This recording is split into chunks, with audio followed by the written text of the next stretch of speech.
anxious to hear you kind of outline how you would be able to cut something, this behemoth of Medicare.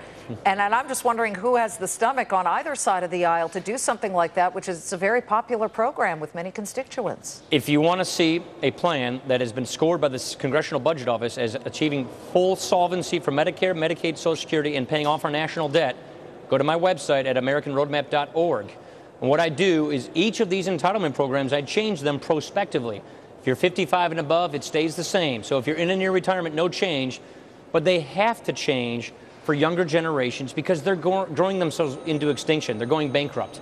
And so I propose several changes to these programs, too many to go into on this show, but effectively taking the kinds of systems like we have as federal employees and members of Congress, taking those kinds of programs, putting them into the Medicare and Social Security program so that they are basically defined contribution programs on top of defined benefit safety nets. And that means they're more sustainable going into the future. So without getting into all the details, don't change it for anybody in a near retirement. Reforms going forward for people 54 and below in such a way that actually makes these programs solvent and pays off our debt. What about tax reform? We are looking at what we believe may very well be a tougher atmosphere when it comes to tax hikes at this point. I constantly hear people say you've got to cut spending and raise taxes on certain elements of society, namely the rich. What is your proposal? They've already done that. I mean, that's already happened here in Congress. The president has already signed into law $670 billion in higher tax rates, higher taxes on really just everybody. 14 taxes hit people below 250 grand in joint income.